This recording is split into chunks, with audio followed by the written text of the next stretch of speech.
कर्म सिद्धांत।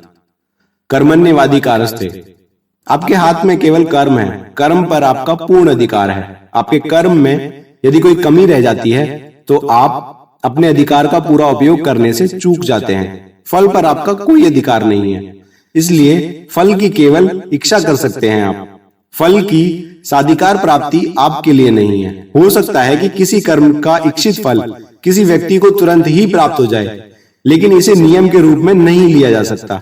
कर्म इच्छा विहीन नहीं होता, कर्म फल की इच्छा से रहित भी नहीं होता। यदि आपको निश्चित रूप से पता है कि इस समय नल में पानी नहीं आ रहा है, तो आप नहाने की इच्छा होने के बावजूद नहाने के लिए उद्यत नहीं होंगे। प्रश्न इच्छा का नहीं है, इच्छा के महापाश का है। आपने फल की इच्छा की और फल की प्राप्ति आपका मोह जाग उठा। यहां गड़बड़ हो जाती है। फल का मोह कर्म की समाप्ति पर तुरंत कर्मफल प्राप्ति चाहेगा, जो आपके हाथ में नहीं है, आपके अधिकार में नहीं है। आप चाहें तो किसी बात को लेकर दिनों, महीनों, वर्षों तक दुखी रह सकते हैं, और चाहें तो कुछ पलों की निराशा झेलकर दुख से मुक्ति पा सकते हैं। ऐसा तभी संभव है यदि आप कर्म को खेल समझकर खेलें। आप शतरंज खेलते हैं, दत्तचित्त होकर बाजी में डूब जाते हैं। दत्तचित्त नहीं होंगे तो बाजी में डूब ही नहीं पाएंगे। आप डूबेंगे नहीं तो बाजी का आनंद भी नहीं ले पाएंगे।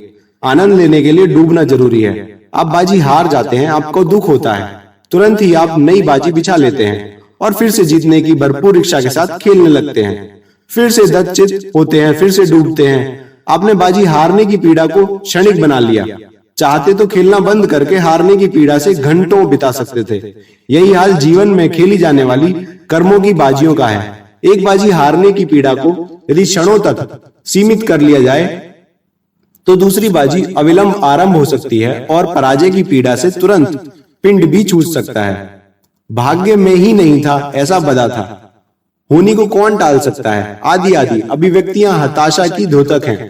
प्रारब्ध के महत्व को नकारना नहीं, क्योंकि आपका यह जीवन एक इकाई के रूप में स्वतंत्र इकाई नहीं है, श्रृंखला की एक कड़ी है।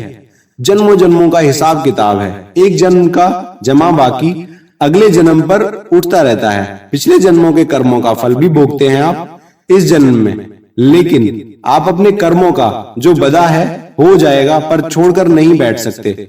यह भाग्यवाद होगा, कोरी निष्कर्मण्यता होगी। आप कर्म नहीं करेंगे तो फल की प्राप्ति कभी नहीं होगी। फल किस प्रकार का है, इसके निर्णय में आपके प्रारब्ध की महत्वपूर्ण भूमिका रहती है। लेकिन आज के कर्म को स्थगित करके प्रारब्ध से फल की अपेक्षा करना बहुत बड़ी भ्रांति है। कर्म का सिद्धांत यही है कि आप सही दरवाजा खोजने के लिए 10 गलत दरवाजे खटखटाएंगे। सीधे ही सही दरवाजे पर पहुंचने की आशा भाग्यवाद है। हो सकता है कभी कभार यह संयोग भी बन जाए कि आपने पहला दरवाजा खटखटाया और वह सही निकला, लेकिन इसे सिद्धांत रूप में स्वीकार कर लेना स्वयं को धोखा देना है।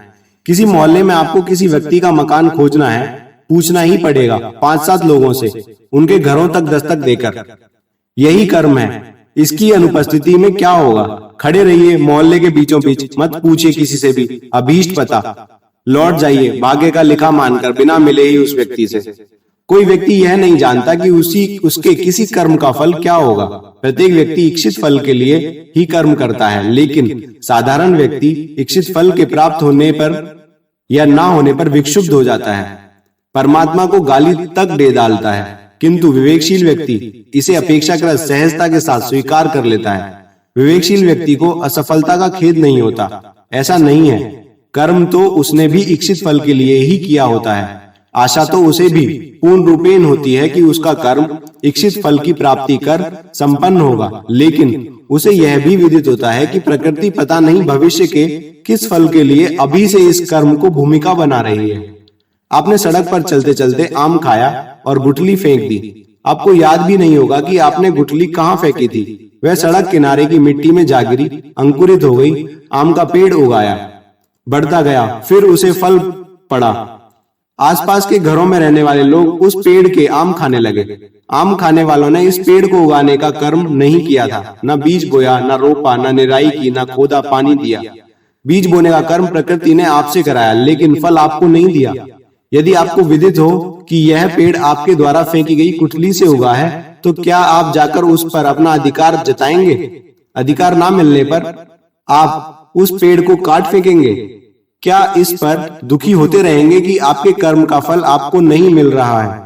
जो मकान आपने किराए पर लिया है, उसके आंगन में लगे फलदार पेड़ों की फल आप खा रहे हैं, लेकिन इनके उगाने में, पालने पोसने में आपका कोई योगदान नहीं है। बोने रोपने वाले का अधिकार इनके फलों पर नहीं था, आपका था। यही प्रकृति का विधान है। कौन सा कर्म किस उद्देश्य से कराया जा रहा है, यह प्रकृति ही जानती है। हम और आप नहीं जानते। हम और आप जान जाएं तो भविष्य दृष्टा बन जाएंगे, ब्रह्म बन जाएंगे। हम और आप ब्रह्मत्व को नहीं पहुंचे हैं, साधारण मायावी कृतियां मात्र हैं ब्रह्म की। बस यह समझ लेना जरूरी है कि प्रकृति में कुछ भी अकारण नहीं हो रहा है। अतः जो कुछ आपके हिस्से में आया है उसे सहर्ष करें, पूरी तन्मयता के साथ करें। फल मिले ना मिले, कर्म में दच्चित्ता का आनंद तो निश्चय ही प्राप्त होगा। यह भी क्या कम है। प्रत्येक कर्म को पूरे मन के साथ, पूरी लगन के साथ, पूरी निष्ठा के साथ करें। फल की इच्छा सहित कर्म करें। बस फल की इच्छा से मोह ना करें। इच्छित फल के ना मिलने पर भी कर्म में निमग्नता के आनंद पर ही संतोष करना सीखें। प्रत्येक घटना को एक बाजी के रूप में लें। जीतें या हारें, नई बाजी बिछेगी ही। फिर से खेलना होगा, फिर से हार जीत होगी, क्योंकि सृष्टि तंत्र में आप जो भी हैं, जहां भी हैं, अपने हिस्से का कर्म करने पर बाध्य हैं। कर्म आप हंसकर करें या रोकर, मन से करें या अनमने होकर, कर्म तो करना ही होगा। जब दूसरा कोई विकल्प नहीं है तो विवेक इसी में है कि प्रत्येक कर्म के करने का पूरा आनंद लिया जाए, फल के मोह में ना पड़ा जाए।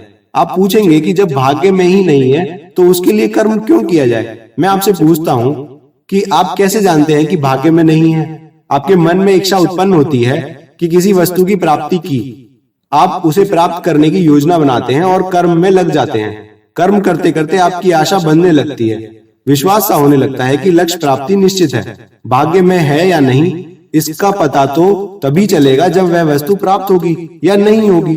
उससे पहले तो आशा उत्साह का खेल है जो आप खेल रहे हैं। बीजबाजी के आप जीतने का उत्साह दिखा सकते हैं, आपको जीत का निश्चय हो सकता है, लेकिन जीत होगी या नहीं इसका निर्णय कोई और कर रहा होता है।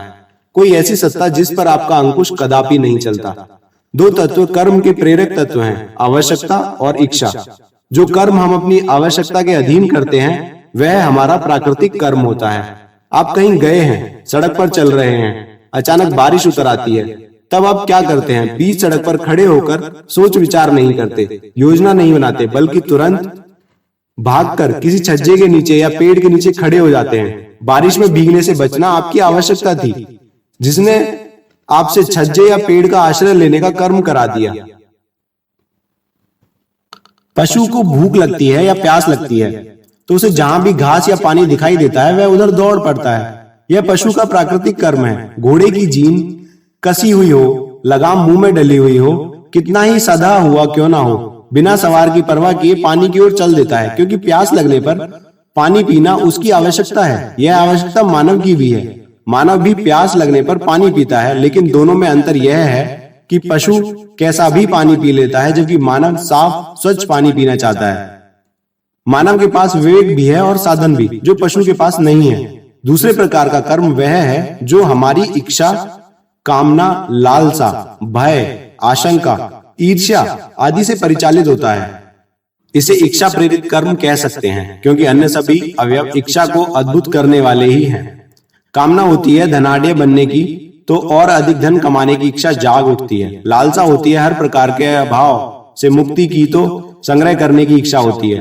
भय होता है कि कल यदि यह ना मिला, तो इच्छा होती है कि आज ही संजो कर रख लें। आशंका होती है कि कल हाथ पांव साथ नहीं देंगे तो बिना स्वार्थ के कौन हमारी देखभाल करेगा, तो धन संपत्ति जमा करने की इच्छा होती है। ईर्ष्या होती है कि अमुक के पास जो कुछ, जितना कुछ है, मेरे पास क्यों नहीं है, तो इच्छा होती है उससे आगे निकल जाने की। इनमें से कोई भी कर्म ऐसा नहीं है जिसे प्राकृतिक धर्म या कर्म कहा जा सके। ये सब इच्छा प्रेरित कर्म हैं, जो हम चाहें तो करें, ना चाहें तो ना करें। जरूरत, आवश्यकता और इच्छा के बीच के अंतर को समझने की है। मानव बुद्धि कोई भी तर्क देकर आपकी इच्छा को आपकी आवश्यकता बना सकती है। जैसे यह कि धन का संग्रह मेरी आवश्यकता है, क्योंकि कल यदि धन नहीं होगा तो मैं क्या करूंगा, किसके दरवाजे पर जाकर हाथ फैलाऊंगा। चलिए मान लेते हैं कि भविष्य की सुरक्षा के बारे में सोचना आपकी इच्छा नहीं, आपकी प्रकृति है। लेकिन इसका निर्णय कौन करेगा कि कल आपके पास धन आएगा या नहीं आएगा, तो कितना आएगा, आपको चाहिए कितना होगा, आपकी आवश्यकता क्या होगी। कल्पित आवश्यकता और वास्तविक आवश्यकता के बीच रेखा खींचना बहुत जरूरी है, अन्यथा आपकी बुद्धि आपके प्रत्येक इच्छा प्रेरित कर्म को प्राकृतिक कर्म घोषित कर देगी। इच्छा प्रेरित कर्म भी आप करें, इसकी मनाही नहीं है, लेकिन इच्छा प्रेरित कर्म को आवश्यकता की लक्ष्मण रेखा पार ना करने दें। लक्ष्मण रेखा पार होगी तो काम, क्रोध, लोभ, मोह, अहंकार भी चले आएंगे और आकर आपके कर्म के प्रेरक बन जाएंगे। आपका विवेक सुप्तावस्था में चला जाएगा और आप करणीय अकरणीय, वांछित अवांछित, उचित अनुचित, पाप पुण्य में अंतर करना छोड़ बैठेंगे। दूसरे शब्दों में कहें तो आपकी आवश्यकता, नीड, आपके लोभ अथवा ग्रीड के तले दब जाएगी। इसी से आपको बचना है।